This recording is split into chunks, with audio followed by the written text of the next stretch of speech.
Welcome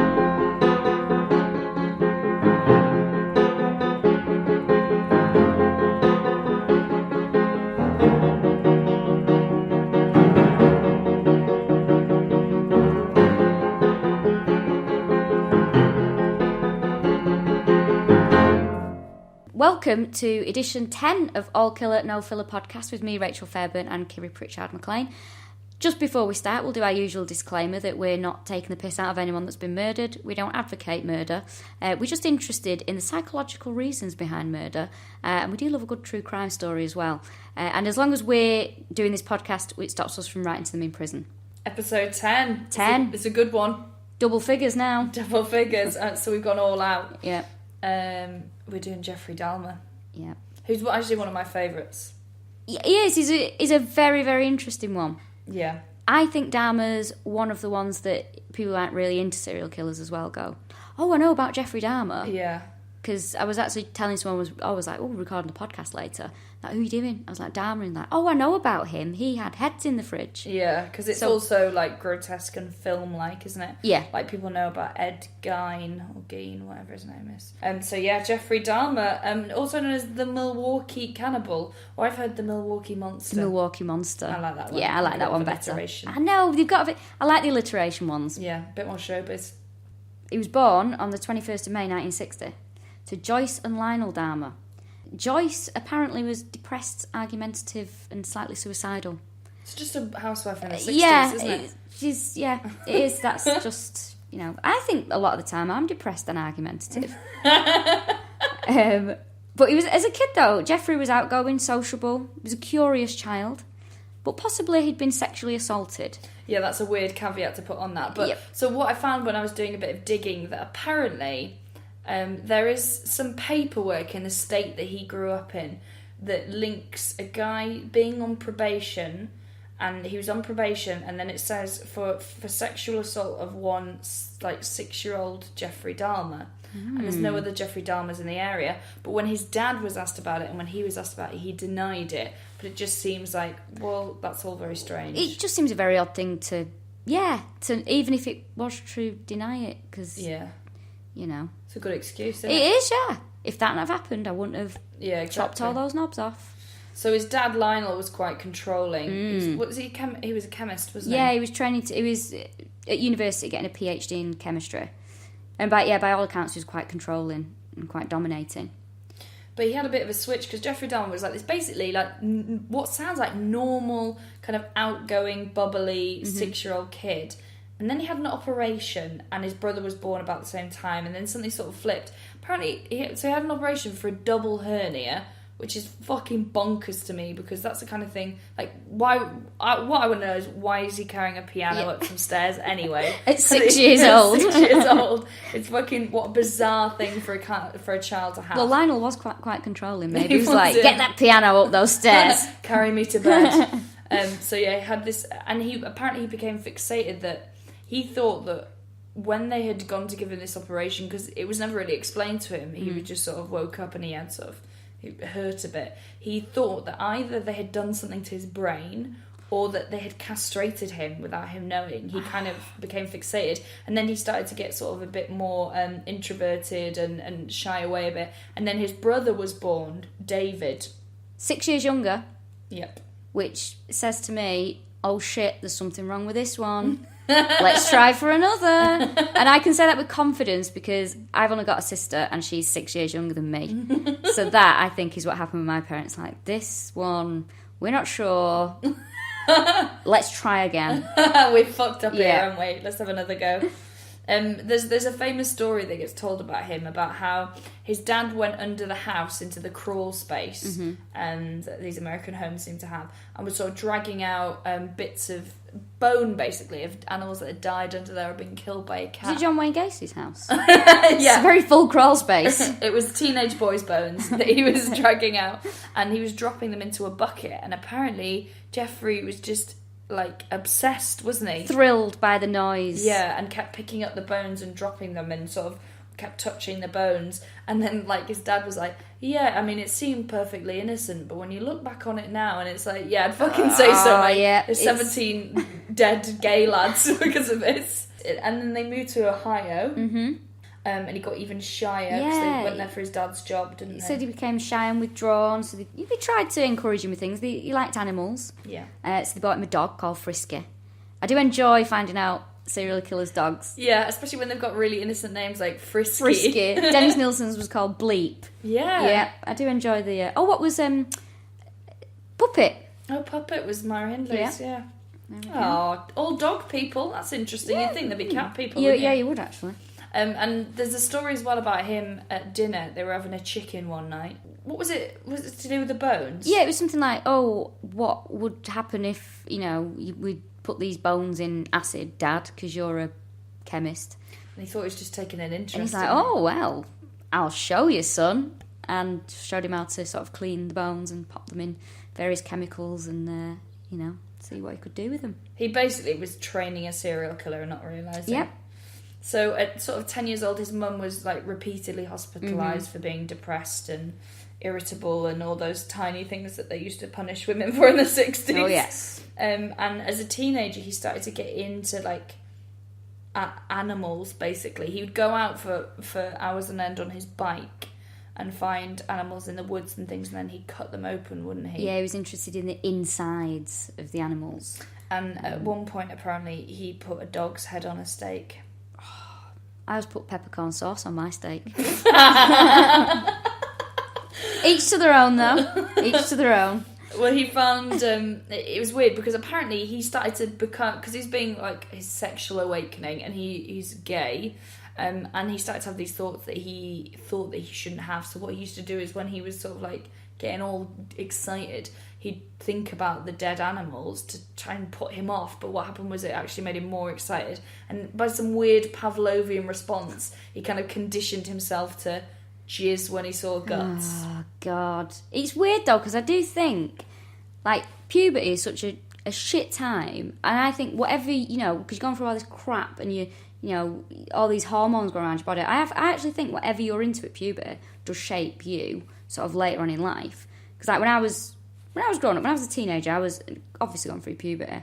I was obsessed with Liam Gallagher, right? Obsessed. And, like, to this day, I still can't orgasm without someone shouting, "Sunshine!" Little insight into my sexual life there. He was he was weird at school, wasn't he? Yeah. He was popular. He was like a cult figure. Yeah. So he was like 14, 15 in school. He used to drink. He was like an alcoholic. At 14. Yeah, at 14 he was an alcoholic. And he used to bring gin in. Was it gin or scotch? Oh, scotch. In a styrofoam cup, apparently. One of his classmates saw him with it and was like, "What is that, Jeffrey? It's 8 a.m. And he's like, "It's my medicine." Boom. Yeah. He seems like... Legend. Yeah, exactly. He seems like someone that, like, 11-year-old guys would think was really cool. And he also... It was weird. So he became this, like, figure that... Because he used to play the class clown. So he used to do impressions... Like, his mum had a decorator with cerebral palsy. And he used to do impressions of him. And everyone would stand around laughing. Totes in a pro. Yeah.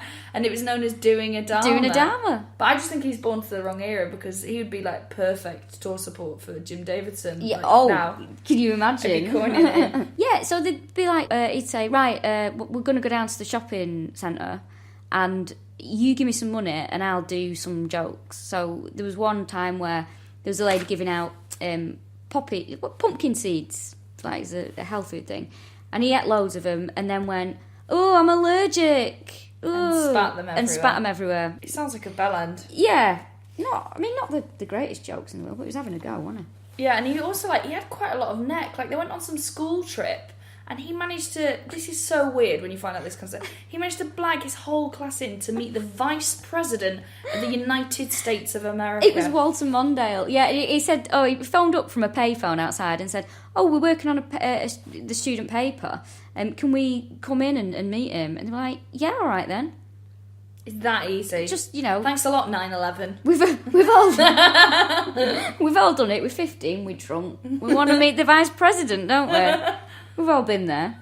But it was... This is prom as well. This was the weird... Oh, yeah. He went to prom for a start. Yeah, which unexpected. Yeah, that makes anyone who's listening who didn't get a prom date or didn't have anyone for like the sixth form ball or whatever, gutted, mate. So we went to prom. He had quite a nice date, apparently. She was quite a nice girl, wasn't she? There's some interviews with her on various documentaries, I think. Really? Yeah, I've seen a couple of oh my God. interviews with her. Imagine that. Be like, they're all sitting around like, do you remember your prom date? Oh yeah, no, he's really, actually, yeah, he really sticks in my mind because he killed 17 people and I was his taste in women. Did you suck him off? Yeah, of course, mind your own business. The base. He took her to prom, got there, was obviously drinking, went off, bought 5 hamburgers, ate them all, and then came and just picked her up again at the end. It sounds fucking brilliant. I mean, that's... Yeah, it's just so odd. I mean, I would just love 5 hamburgers right now. That sounds like a much better night than imagine it, yeah, if I'd have got a prom date who buggered off, because when I was a teenager, I didn't want to speak to boys, really, I was dead awkward. And then if he came back with 5 hamburgers, I'd have been like, oh yeah, I think we should get married. Maybe she should have done and all this could have been avoided. Yeah, thanks a lot, mate. You could have taken one for the team. So they have turning points. Obviously, the operation and the possible sexual assault are big ones. Yep. But then his like defining event, I reckon, is the jogger. This is it. The jogger. Jeffrey became obsessed. But what he had to do was just lie down next to unconscious bodies. That was one of his big things that he enjoyed or wanted to do. And he got obsessed with a neighbourhood jogger who used to jog past his house at the same time every day. And he decided what he was going to do was get a baseball bat, knock him out. I think we've all been there with joggers, haven't we? Thinking that. Who hasn't had these feelings towards a jogger? And knock him out, and then he wanted to just lie with him in the side of the road. But the day that he planned to do this, because he was going to go for it. Yeah. I mean, for a sort of... He got into position, didn't he? Yeah. I mean, the confidence that he must have had to attempt to hit a moving target with a baseball bat, because I don't think he was very sporty. But yeah, he's not very sporty. This guy runs every single fucking day. And you're a drunk 18-year-old. And yeah, it's not going to happen, is it? But it didn't happen, because luckily, the guy didn't run past on the day that he was hiding in the bushes. One lucky jogger. Bloody right there. hell. Yeah. So there was that. And there was also... there's a rumour that you've read that he attempted to dig up the corpse of a dead classmate. Yeah, a classmate died, and he became fixated with like exhuming his body to do stuff too. So he went down to the graveyard, and then just the ground was too hard because it's Milwaukee or whatever, and it was like frozen, so he couldn't do it. So he was like, oh shit. So like he's wanted to be a serial killer for ages. Like the behaviour, he's just not fucking doing it right. He's like a failure as a mental. Also, he was like, it's weird that he didn't manage to break the ground because he was massive. Because his dad was like, you're going to get bullied, so let's bulk you up. So made him weight train. And he was like, wasn't he like 6'5" or something? He was really, really tall, yeah. Really he was tall. a big bloke. And he was huge, because there was interviews with his classmates going, we were all, because they used to call him Dahmer instead of Dahmer. And he was like quite badly bullied by probably the assholes in his school. And they were all just like, he's going to snap one day and he's going to kill someone. But what they said, they thought he was going to commit suicide. They're like, oh, he's just, he's an alcoholic who's going to hang himself. Little did they know, he was going to sit on it for a little bit longer and do something completely different. In 1978, though, he graduated from high school, and this is quite a big year for him because he graduated. His parents divorced. Lionel moved to a motel. His mother took his brother David to Wisconsin. Didn't tell Lionel, so Jeffrey's there. Home alone. Yeah. They just fucked off and left him, which I think is horrible. Which is... Because that's just a case of, like, nobody really giving enough of a shit, yeah, isn't exactly. it? Like, oh, well, I think they're with him. I think she's with him. Baby David's with us, yeah, so that's baby fine. David. We love baby David. 18 then. He was 18 in this house on his own when he committed his first murder. He'd started to fantasise about being with somebody and killing them. Particularly a hitchhiker. Yeah, I had a hitchhiker thing. So the first time he got left on his own in the house, he was like, right, I'm going to do it. Which would have been, to be honest, like, I'd definitely watch Home Alone every Christmas if that was the way it actually fucking panned out. So this thing, he's like, I've got to get a hitchhiker. And then he was driving home one night and he saw this guy hitchhiking to a rock concert. And he was like, brilliant, it's a sign from the universe, like Noel Edmonds. So he picked him up and took him back to his house. This was 18-year-old Stephen Hicks. So they had beer, hung out, as you do in America. And Hicks was like, hey man, I've got to go to my rock concert. Yeah. And Jeffrey was like, I don't want you to. And he didn't want to be left, he didn't want him to leave. He planned to have sex with him, didn't he? Yes, he had planned this. It's not ever made clear if Stephen wanted to have sex with him. But basically when he got him to leave, Jeffrey fucking caved his head in with some dumbbells, which is brutal. You see, I have the opposite problem. Like, when people are at your house and you're just thinking, will you just leave now? We have drunk everything in the house. Can you just go? That is when I'm hiding corpses under floorboards. Oh, I thought you were going to say have the opposite problem, the same one that I have, that I can't even lift dumbbells to fucking hoover underneath them. That's another good point, actually, yeah. So he's always hammered. Like, the defining factor for him was that he was always really, really pissed when this happened. So he bludgeoned his head with a dumbbell, which is just awful. Then he dismembered him, put him in his car, and set off to dump him, like got taken to the tip. But on the way, he was pulled over by the police. Oh, well, this will be the end of the story, you're thinking. No. He was drifting over the centre line of the road. And morally, I'd say. Yeah. And he'd said to him, pulled him over, what's in the bags? Why are you out so late? Dahmer just said, my parents are getting divorced and I've come to the dump to take my mind off it. That's weird, isn't it? That's like when poor kids go to the tip for a day out with their dads. Can we have this table with 3 legs? I'm saying it like poor kids, me. You. Us. Us, that's right, yeah. I remember we had a skip in our village that they used to bring in, so everyone and me and my brothers would just get in it and come home. My mum would be like, I'm burning that. Where did you find that hat? I always went to the tip with my dad, as we did, and he was tipping out a load of rubbish into the tip, and I was looking over the side, and my Roland rat toy went in after it, and I went, it's my Roland rat! And he just said, right, come on, we're going. No! And I watched it, and that's probably still under there as well. I can see it now, just spinning into the thing. Oh man, so upsetting. Oh, that's bleak, I didn't expect that. So, back to the dead teenager. Oh, yeah. Stephen Hicks. It's nice that Roland Rat can make an appearance in this podcast, though, isn't it? It's something for everyone, I'd like to think. I can actually do a Roland Rat impression. Do you want to hear it? Go on. No. It's not bad, that. It's alright, isn't it? Yeah, it's just the noise of Roland Rat. I'll be honest, I thought there'd be more to it. Yeah, well, that's it, sorry. So the bones, he hid the bones, he buried some of the bones under the house and out the back, like at the forest behind his house. And then his dad came home and found he was home alone and was like, what the fuck? And moved back in. But it took him 2 weeks, though, to just swing by and see how he was. And then he's like, oh, God, this is a mess. He encouraged him to get a job, told him to stop drinking, because he'd been arrested for public intoxication. His dad took him to AA, didn't he? Took him to AA and counselling. Jeffrey enrolled in Ohio State College then, but Jeffrey then started selling blood to plasma centres so he could get cash for beer. It's like cash for gold, cash for beer. He dropped out of the college, went home, and his dad said, right, you're joining the army. Oh, which is always it. American dads. Yeah. Just stop it. Such a default, isn't it? You just wouldn't do... I don't think you do that over here. Like, right, you're going to join the army. No. They're just like, fuck you. Yeah, but I'm not doing that. And just lock their bedroom door. So, yeah, he got sent to the army. And he actually quite liked it, didn't he? Yeah, he was in a field hospital in Texas. 6 months, apparently. He was loving it. Outgoing, happy, having a great time. Then he got sent to Germany on a tour of duty and he started drinking again. Yeah, he used to have a suitcase, apparently, that he used to bring out that had, like, a little cocktail shaker in it and little, like, martini. Like, apparently he was just, like... The life and soul, and he was great until a tipping point when he got pissed, and then he would just be unbearable. Because he kicked off a few times with people that he was sharing with. Apparently there was an incident where he chased somebody down a corridor, and the guy was like, if he got hold of me, he would have killed me. Yeah, they had to barricade himself into a room.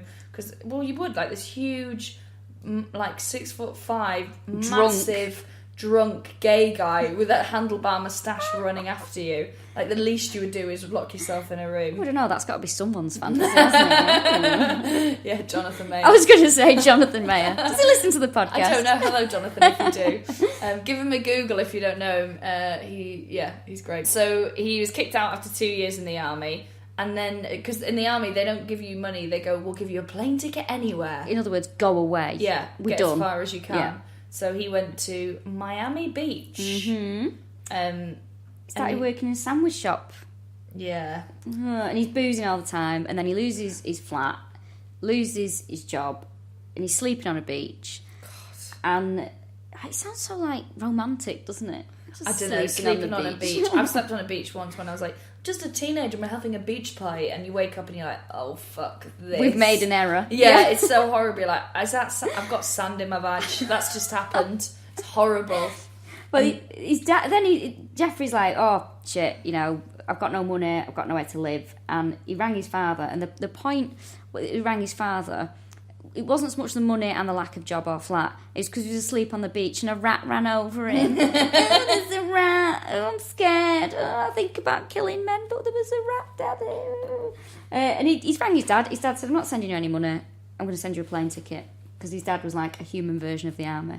I really thought you were going to do your Roland Rat impression then. No, Jeffrey. Not very good. That it's only good when I do the night. So yeah, he came back, didn't he? And he got this ticket home, but he went to live with Grandma. Granny. He was sent to Milwaukee, which was once home to the biggest brewery in America, Schlitz Brewery. So really, sending Dahmer there was like sending Russell Brand to the Playboy Mansion as a punishment. I just imagine that they'd be like, oh, right, Jeffrey, we're sending you to Milwaukee. And he'd be like, I don't give a Schlitz. Hey. Come on. Come on. But he was there for a while, and he sort of seemed to settle a bit. So he started going to church. Yeah, he had 2 jobs. 2 jobs. He worked in a blood bank in the day. And a sweet factory at night. Just... like, stop touching food. It makes me proper gag in the blood bank, and then he's touched all these bodies, and then he's touching toffees. No, do you know what? Horrible, just stop it. He was really well paid as well. I looked it up, and apparently to work in that, I was either a chocolate or a sweet factory. He was on like $20 an hour, so he had loads of money. But he was going gradually off the rails. He was done for a decent exposure in 82 and 86. The second time he was wanking off in front of 2 little boys. So yeah, he kept getting these, like, say minor misdemeanors. That's pretty fucking bad, to be honest. Yeah, it is pretty bad. Yeah. But it's 3 years though. He seems to be doing okay. Yeah. And then he says it all went wrong when he was in a library, just being good, and a man passed him a sexy note. Sexy note. What did it say? Hey, big boy, how's about we get it on? Yeah, it was something like, if you follow me to the toilets, I'm gonna suck you off. Yeah, it was along those lines. And he wanted to go, didn't he? But he got really angry and didn't go. Yeah, so he suppressed it again, obviously. Yeah. And then he was like, what he wanted though was a submissive partner, just someone who was just, well, the mannequin. The mannequin. The mannequin. He'd acquired from somewhere, maybe the tip. Maybe he also had a Roland Rat doll, a mannequin, like a shop mannequin, because he just wanted to lie next to someone who is still on, like, nearly dying. And so he got this mannequin that he would do, I mean, the mind boggles whatever he was doing to it. And his gran found it and went ballistic and was like, throw that out. It fucking stinks down here as well while I'm at it. And then she made him throw it out. And like, part of me thinks, like, that could have been a way of, let him have his mannequin, let him do whatever he needs to do to... You know, like there's men with living dolls. You're like, okay, we'll let you shag the front teeth out of this rubber doll, and at least you're not doing it to some poor... as long as you leave divorcee actual women alone, that's Barbara. fine. I think though it's quite... imagine that. Maybe he thought, because what I used to do as a mannequin, by all accounts, was just masturbate over it. And I just think it's a bit like, you know... Maybe if he did it at a certain time, like on the last stroke of the penis, at the stroke of midnight, if the jizz hits the mannequin, it comes alive. That would be... I think that's Disney's next I think it should film, be. Isn't it? Yeah. But he's got, like, also, like, his grandma, like... Who is surprised? Who has a gay grandson and finds a mannequin is surprised? He'd be like, oh, brilliant, he's the seamstress. Wonderful. Can you nip the waist in on this? And so eventually it was too much for Grandma, because apparently she went downstairs, she was like, it stinks, and he was like, oh, I've just been dissolving squirrels in acid, and she's like, get out. And that was 1988. Oh man, he's also he started going to, after this he started going to like gay porn shops, bathhouses, He started to... Bathhouse sounds so nice, doesn't it? I thought a bathhouse was just somewhere with saunas, and it is. There's also a lot of cocks. A lot of cocks. I'm just off to the bathhouse. So he started to drug his partners with alcohol laced with sleeping pills. So when they were out cold, he'd be lying next to them, listening to the heartbeats, listening to the stomachs. And this was all fine and well at the bathhouse until one bloke overdosed and ended up in hospital. And then he was banned from the bathhouse. Really? Yeah. Oh, so that's because they are quite debauched places, aren't they? Yeah. They're basically like the last days of Rome. Because like whenever I read like, oh, he was banned from a bathhouse, I was like, what the fuck did he do to get banned what the from hell there? has gone on? And it was nearly killing someone. Yep. So that's fair enough. But then he, after this, he discovered the gay scene and the discos, which, if you watch, pop a documentary on about Jeffrey Dahmer, because when it gets to this bit, I like it when it goes, Dahmer then discovered the gay scene in Milwaukee, and there's always like a glitter ball spinning round and like a drag queen singing on stage and a man with a sash, just, you know. And a vest, like, just like bopping away with a pint in his hand. Just so we all know. Oh, that's the This gay. is what it looks like. But he fitted in though. Because he was good looking. Well, he was good looking, yeah. so they were like, although he was weird, they're like, oh, we like having a bit of eye candy around. And apparently how he used to approach people is he would just watch them for ages. So he's a bit of a people watcher. And he would walk up to them and go, my name's Jeff, I like the way you dance. Well, hello. Quite direct, isn't it? Yeah.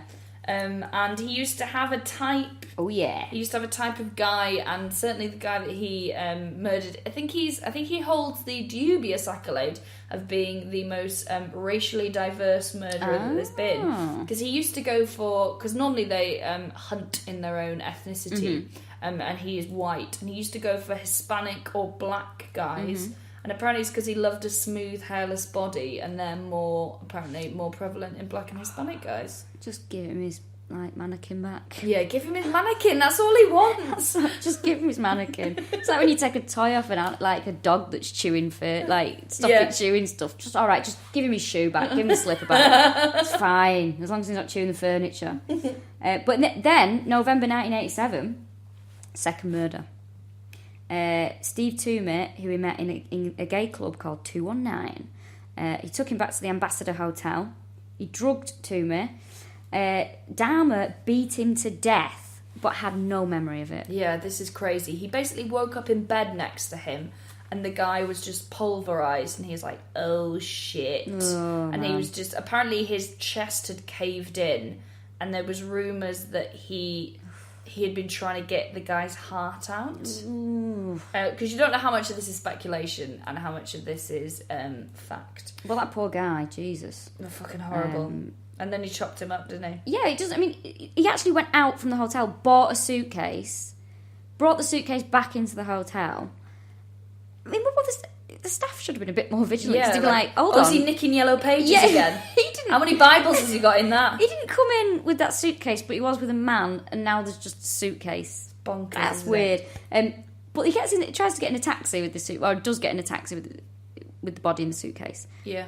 And the taxi driver actually says, "Hey man, what's in the suitcase? You got a body in there?" And he's like, "Oh yeah." And he takes the suitcase. That's fucking mental, isn't it? Suitcase. So next time, taxi drivers, if any of you are listening, next time you go, bloody hell, love, what have you got? A body in here? Just unzip it. Just have a check. And check. Just have a check. But then he took him back to his grandma's house, dismembered him in the basement. And then after this killing, he was like, you know what? I love this. I'm not suppressing my desires anymore. Because with the first one, he definitely felt remorse, didn't he? Because when he first killed the Stephen guy and he buried him, when he came back from the army, he went and he dug the bones up and he smashed them up and was really kind of upset about it and wanted to just eradicate the memory of it. Yeah. But then with this guy, it just all seems to go, oh, no, you know what? I really like this. I'm really enjoying myself. Yeah, I suppose it's like when you have, I suppose it's like smoking. Like one, you're like, oh, that's horrible. And then you have a couple and you're like, this is delicious. Every time I smoke now, I will be thinking of that. So then, after he decided, that's it, I'm going for this. It's a bit like when you do stand-up for a little bit and you dabble with it and then you go, no, actually, I'm sticking to comedy. Yeah. It's that kind of turn that it takes. And you end up in a shitty flat as well. Yeah. So in 1988, he's at a bus stop outside 219, the nightclub again, and he meets 14-year-old James Doxtator. He offers him $50 to spend the night with him, takes the bus to Dahmer's grandmother's. His grandmother was in bed, and the James Tater and Jeffrey Dahmer had oral sex by all accounts. Then he drugged the boy, strangled him, because Dahmer felt it was humane. Which is in a way, because I think Dahmer is really similar to Nielsen. Oh. That they both want to lie next to a still body, and that it's always when the person goes to leave. And that's another, Nielsen, he strangled him because he thought it was the most humane way to do it. I mean, can you imagine? They might have been like the perfect couple. Oh god, yeah, that would have been beautiful, wouldn't it? Would have been really romantic. With their dogs, Frisky and Bleep. Yeah, Frisky and Bleep. He hid the body, though, the poor lad's body, for a week and continued to have sex with it for a week. And once James Tater had started to decompose, he dismembered him. That's so weird, isn't it? Because it's like, okay, so you have got a line, like, I'll fuck him when he's dead, but not when he starts to decompose. And it's like, well, it's all horrible. Like, where are your standards? Yeah. It's so bizarre. But obviously he's drinking very heavily as well on every night of the murder, which says to me he knew exactly what he was doing was wrong. Because he had to he's self-medicating to do it. Yeah. So only a few months later, he picks up Richard Guerrero, didn't he? Mm-hmm. Yeah, picks him up from a bar. Again, same scenario. Been drinking heavily. Offers him money to spend the night with him. He offers them $50. He's on $20 an hour. You're going to get the money back, aren't you? You're clearly not going to go. I'll bury them with it. Just be Daddy Warbucks for one night. Yeah, you keep that for you. Drugged it again. Same scenario. Took him home. Drugged him. Spent a few hours with his dismembered corpse, and then, this is the bit, so Dahmer's leathered. He puts the body out for the bin men in the morning, right? Jesus. I'm sorry, he's pissed. I forget it's bin day when I'm sober. He was a proper functioning alcoholic there. But the balls are like putting a body out for the bin men. Yeah, which one would you put it in? The green one? It is, I suppose it's household waste, isn't it? Yeah, it's household waste. Compost potential. It's just then that's after this murder. It's when his grandmother said, like, you're gonna have to move out. This was, and then he gets caught doing something else than savoury. 13-year-old boy. He molested him, and this kid is sort of significant, isn't he? What was his sins? Conorax Sinsomophone. So is one of his later victims. But he sexually assaults this young boy in his community, molests him. He gets prosecuted for it and gets put on probation. So he has to basically go to work and then go and sleep in the prison cell. And on the last day of his probation, he murders someone. Yes, he does. And all the time still working at the chocolate factory is making me feel sick. I really want to find out what they make. I'll be like, I'm never having a reason ever again. Or a dime bar. Oh, God. It's 26-year-old Anthony Sears, who he met at a gay club. He mummified Sears, mummified Sears' head and genitals and kept them in his locker at the chocolate factory. That is rotten. It's like, either that or that's how Reese's Pieces were invented. May contain traces of penis. Lockers are tiny as well. Not that I'm implying anything, Anthony. I'm sure you were well endowed. And that's the least of your worries, isn't it? Whether someone thinks you've got a small dick or not. It's in a locker. In the meantime, like, he's keeping all this shit. He makes me feel ill. Oof. He properly cranks it up a notch, he though, does. doesn't he? And his father was actually worried about him because his dad's writing to the judge and he wanted him to put on a treatment programme for alcoholism because he was like, I fear for his future when this programme's over. Nothing happened. He was released 2 months early. Moves to a cheap area in Milwaukee, near the gay clubs, of course. And 3 weeks after his release, he's at it again. Jesus. So he kind of goes bananas. So he goes from killing a few people, and I think there was like 8 or 9 years between his first 2 killings. Yep. He kills 4 people in 1990 and 8 of them in 1991. By 1991, he was killing about 1 person a week. He was, yeah. He was. It was like he was on a spree, more or less. Yeah, he got into a spree, hadn't he? And like his flat was insane. Like there was literally bodies piling up. Well, he's starting to get worried because his flat's starting to look like a terrible episode of Hoarders. There's piles of newspapers and dicks everywhere. I bet it stank. Well, it did. People were complaining. People complaining about and the police stench. came round and he said, I've got tropical fish. And they went, okay. Oh, right, okay. But he's flushing like sludge down drains. He's boiled bits of victims. The neighbours are like, what's going on? There's got bits a saw as well, a bandsaw to cut them up. So apparently they were like, we keep hearing thudding and we can hear saws going, and it smells like dead bodies, and they're like, it's gay business. Yeah, gay business, and they had acid dissolving remains in his flat. Ugh. All along, what he was planning to do was a little bit of interior design, really, because he wanted to build a shrine made of his victims' bones and skulls. So, A shrine to what, though? They never say that, do they? well, it's just a shrine to all the people that I think maybe he just wanted to keep them with him and have them looking ornamental.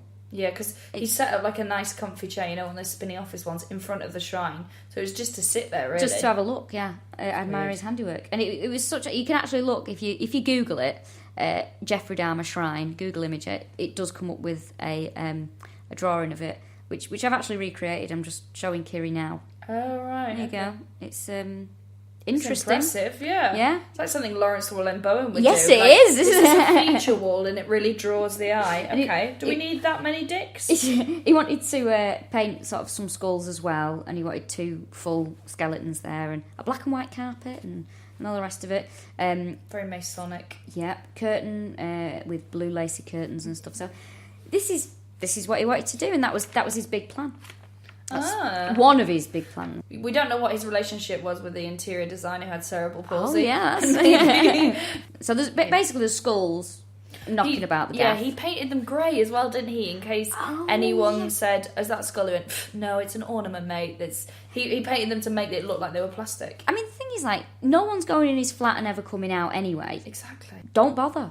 But this is the point where his fantasies were getting a bit, becoming incredibly dark. And all he wanted was a submissive partner that didn't decompose. Isn't that what we all want, Rachel? I know. He wasn't asking for much. So what he started to do, on his victims that were still living, right, he got a power drill, started to drill into the skull, poured acid into the frontal lobe, or sometimes boiling water, because he was obsessed. Man. He was like, he wanted to make living zombies that would stay eternally youthful and would never leave him. So he started to do this stuff, and apparently one of them he drilled a hole in the front of his head and had poured acid in, and the guy woke up because he was drugging him, obviously, and he said, "Oh, I've got a headache. What's the time?" And then he knocked him out again, and that was it. But apparently what they say is, in these experiments, none of them live longer than a few, was it days? Or hours? Sort of, a few days, I think. A few days, and you're like, what? Well, that's I would awful. hope that they would die fucking immediately. I'd rather be lied to if that was one of my family members. I'd rather be like, do you know what? Death was instant, and you'd be like, oh, good, that's good to know. Horrible. Ooh. And it started, by this point, he's become a cannibal as well. So he's a necrophiliac. He's a cannibal. At least he's, when they go, it's really good with the Native American Indians because they used to use every part of the body. So at least he is like, when he's not turning it into little trinkets and ornaments, he's eating it. Nothing is wasted at Jeffrey Dahmer's house. And all this time, nobody was suspecting him, apart from, no one in authority was suspecting him. But his neighbours obviously were like, it really stinks in here. But again, his neighbours, a lot of them, there's one that was being interviewed and she's like, oh, he was a nice guy. Yeah, she really liked him, didn't she? She's like a really nice guy who just didn't... Yeah, and then she was just like, I remember when they started bringing out the big tubs of acid. And then, just imagine trying to get your head around that. Oh, maybe she thought it was a tropical fish. It's his fish tank. There was a 14-year-old boy called Conorak Synthesomphone. That's it, you're good, you can say that name. Now, he is related to the boy that Jeffrey Dahmer was prosecuted for sexually molesting. He is his younger brother. He's 14 years old. He gets found by 2 women wandering the streets. He's clearly drugged and he's bleeding from the rectum. And they're like, and he's naked. And they're like, what has happened here? So they grab him and call the police. In the meantime, Dahmer comes jogging up and he's like, hammered. Oh, yeah, absolutely hammered. It was like, I'm really glad you found my boyfriend. And they're like, fuck off, mate, this isn't your boyfriend. The police come along and they're like, what seems to be the problem? And they're like, this kid is fucked. Like, let's put him somewhere safe. And then Jeffrey Dahmer went, he's my boyfriend and he's 19. And they went, okay. And the women went, he's not. He's a kid. We've seen him in his school uniform and he doesn't speak English. And he's like, no, he's my boyfriend. And they were like, listen, little ladies, we'll look after this. So they put Jeffrey and him in the car, take him back to Jeffrey's flat. They notice that it smells weird. but they think we won't do anything about that. If they'd have walked in, they would have found a body in the bed. They would have found a body in the bedroom that had been cut up. But they drop him off. They never ask for him to confirm his age. They never ask for him to confirm his identity. And with Jeffrey Dahmer, they don't run a background check, because if they'd have run a background check, they would have found out that he was a convicted molester. And at the time as well, the police were so bad with this, because it was a weird thing that he lived in a shitty neighbourhood that was full of sort of like ethnic minorities and gay people, so they were going, oh, just leave them to it. Yeah. Apparently it was an area of town that you didn't really go to, so they were like, oh, just get in and out. They'll be alright. Yeah. We're not getting involved with these people. They're not getting involved with it. And apparently his neighbours went, I keep seeing guys going in and not coming out.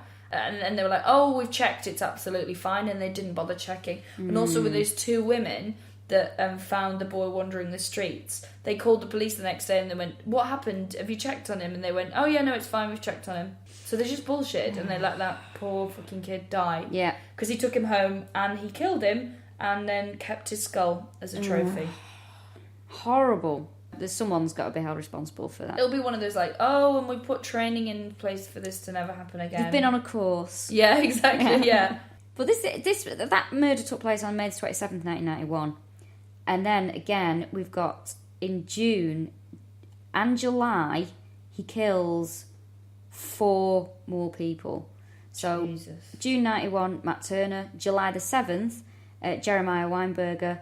July 15th, Oliver Lacey. July the 19th, Joseph Branderhoft. And then on July 22nd, he would have killed Tracy Edwards. The one that got away. So Tracy Edwards, he tries to handcuff him, because that's presumably how it all starts. Tracy Edwards is like, fuck that shit, when he gets it on one hand. And then Jeffrey Dahmer pulls out a massive butcher's knife and sort of backs him into the bedroom. Tracy Edwards is obviously panicking, and as he backs himself into the bedroom, he sees a barrel that fucking stinks. And he looks around the walls and there's loads of Polaroids of bodies in various states of dismemberment. Because Jeffrey Dahmer used to document it. Like, imagine how hard you would be freaking out. Like, all right, well, this is it. And this is how it's going to happen. Man.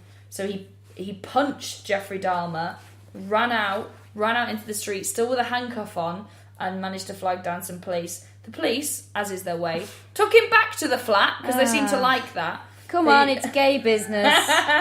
And then they walked in, they're like, what's gone on here? And he's like, oh, it's my boyfriend, we've had an argument. And then the guy went, check the bedroom, because he pulled a knife out on me on there. So they went to find the knife and then looked up and saw all those crazy Polaroids.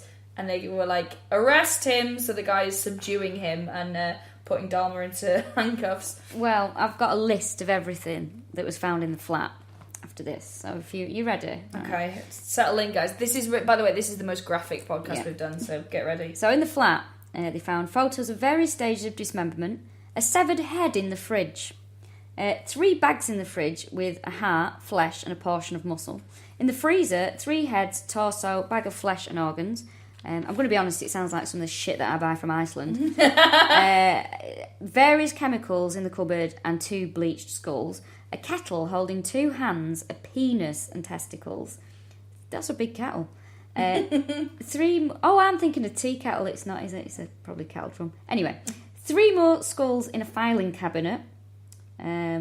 Wardrobe, a complete skeleton, a dried scalp and more genitals. In a box there was 2 more skulls, a 260-litre vat of acid with 3 torsos in it.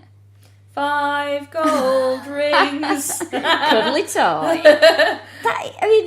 That is a lot of shit. Yeah, because also it's like, what's the end goal here, mate? Because like if he's making this shrine with like 9 skulls on it, he's got all that stuff. He got it. I'll just pop it in a box here because I'm too busy. Unless his painting was going wrong and he's like, shit, fuck that one up. I'm gonna have to get another one. Colour by numbers though. It's one colour, innit?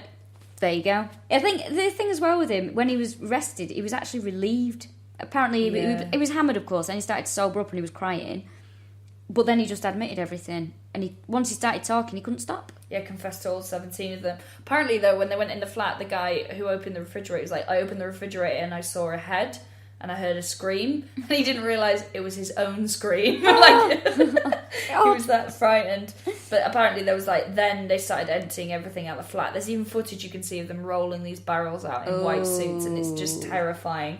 And there was this big, like, they had to match the bits to each other. So the police had to sort of match heads to torsos, and it was the shittest game of jigsaw ever. So we've got 4 pieces. It's shit. This is a shit Christmas. I can't find his dick anywhere. So they had to do all this, and then they had to inform all the poor relatives who had, people missing and things like that. It's just awful work to do. Dahmer was trying to cry insanity. Yeah, because you could get like diminished responsibility, couldn't you? But you had to prove that you had a mental disorder or that you didn't know the difference between right and wrong. Yeah. Unfortunately for Dahmer, he didn't have a mental disease, and he did know right from wrong because he knew what he'd done was wrong, as he admitted it. I mean, I have to say, if you wanted to plead insanity, if there was any time to do a Dahmer... Do the voice! Spit those pips out, do something! Necrophilia was Dahmer's insanity shout, but it's not classed as insanity. It's actually a sexual disorder. If you listen carefully, you'll hear Princess Diana's undertaker breathe a sigh of relief. I'm not crazy. I'll probably just have to do a course I'll for just that. have to go on a course, yeah. So because of all this, he was deemed sane, which I think he was. Yeah, so he got, what was it, 938? 937. 37. Don't exaggerate it. Sorry, yeah. I round it up. What am I like? Don't like uneven numbers. 937 years he was sentenced to in prison. He gives apologies for his actions, doesn't he? But they seem a bit emotionless. You can actually watch it. There's a video on YouTube, and he's just like, I'm really sorry for what I've done, blah, blah, blah. Probably hammered, or still sobering up. Probably still sobering up. He's been pissed for the past 20, 30 years. The guy's flammable. But I just thought, I can't help but think, Jesus, come on, Jeffrey, you've been in prison for ages already. Put a bit of pizzazz into it. Yeah, at least rehearse it in learn it. Piece of metal that you've got for a mirror. Yeah, you've got time. He became like a born-again Christian when he was there, though, didn't he? He started to, repent. And apparently... because there's a really interesting thing. You can listen to an interview with a police officer who did quite a lot of work with him, who even lent him his son's shirt for the court appearance and talks about him as Jeff. And he seems to be kind of well-liked. Yeah. He seems to be very likeable, doesn't he? Yeah, one of the documentaries, there's a chap who worked with him, worked in the prison, and he actually gets upset when he says, when he's talking about him. Because as it transpires... it meets a sticky end, doesn't it? Yes, he does. In August 94, he was attacked in the chapel at the prison. And then, in the November, he was bludgeoned to death in the gym. With a broomstick handle as well. Halloweeny. It is like the most Halloweeny of murders, isn't it? Christopher Scarver beat him and another inmate to death with a broomstick, which is like, that's some brutal shit, because... That is... I snap it when I lean on one a bit exactly, too hard. So, but there's on these serial killer forums, there's a couple of sort of conspiracy theories about they were only normally left alone for 20 minutes, but they left them alone for like an hour. Like they wanted him dead because there was such like public outcry that he was still alive. God. Yeah, so that's a rumour. That's a rumour, yeah. And apparently his mum, Joyce, said when she heard the news, now is everyone happy? Now that he's bludgeoned to death, is that good enough for everyone? Because it must be shit to have a kid and then just be like, think you do everything right, and they become an alcoholic, and you're like, oh, well, that must be the worst of it. Yeah. But at least he's got his $20 an hour chocolate factory job. Oh, no, wait. He's been eating people. Like, it must be just horrendous. But you still love... It's your kid. You can't... you're conditioned to love them, aren't you? Yeah.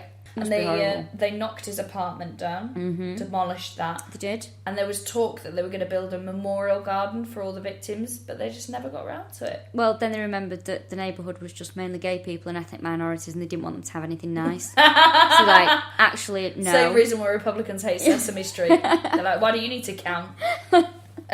So that's Jeffrey Dahmer. There's quite an interesting thing that I read that came out in... Because his dad is a fascinating character, Lionel. Interesting. Yeah, there's loads of interviews you can see, because Jeffrey Dahmer's obviously quite a contemporary case. You can watch interviews with him and his NHS glasses.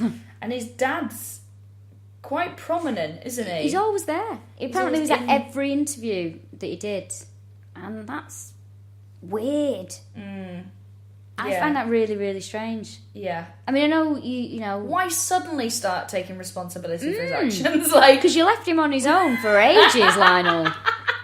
Maybe if you'd have paid a bit more attention to what was going on, pal. Well, he did quite well out of it, actually, because he wrote a book called A Father's Story. He apparently gave a portion of the profits from the book to the victims. But, like, that could be anything, couldn't it? That could be nothing, basically. That could be, like, 2%. Exactly. So, I mean, he did make a token gesture, but really you should go, well, let's just give it him all. Yeah, maybe you should go, do you know what? I'm writing this book because I need to deal with something. You have the money. Yeah. And then his brother David has changed his name and sort of hidden his identity because he obviously doesn't want to be associated with... I take it he's changed the first name and not the second. I'm going to change my name from David Dahmer. Charles Dahmer. No, the second. Let's change the second. Oh, right, I get it now. So he's sort of disappeared. He just wants to sort of crack on with his life. Yep, can't blame him for that. No, it makes sense. There's an interesting thing happened in 2007 that there was a boy killed a while ago called Adam Walsh. A little boy went missing from a shopping mall. And they found some evidence in 2007 that linked Jeffrey Dahmer to his murder in Florida. And they asked him about it, and he said he denied it because he was asked at the time. He denied it, and his dad didn't like Adam Walsh's father said, no, I don't think it was him. We think it was Otis Toole, who eventually got sort of prosecuted for Adam Walsh's death. And coincidentally, Otis Toole is one of the... This is a link. This is an actual link. Yeah. Tenuous though it may be, he's who we're studying in our next... Studying. He's who we are Googling in our next podcast. We're going to be doing Otis Toole and Henry Lee Lucas, who really racked up the numbers. Ooh, rotten. Yeah, one would only kill men and one would only kill guys. Jack Sprat. So yeah, that's it. And this is Jeffrey Dahmer. We hope you've enjoyed it. We had a live version of this, but we were way too libelous in that. And we're definitely going to get sued. So we thought that we'd re-record it and just miss out the bits that would miss out the bits that get us in trouble. Yeah. Which is what Jeffrey Dahmer should have done. Just stick to the boozing and the impressions. So this has been Jeffrey Dahmer, and this is the All Killa No Filla podcast. Thank you for listening. Just if you enjoy what we do, which you guys seem to, because we get lots of people tweeting us and telling us about it at gigs, please give us a nice review on iTunes. Yeah, that'd be nice. Would help us. Thank you very much. Thanks for listening.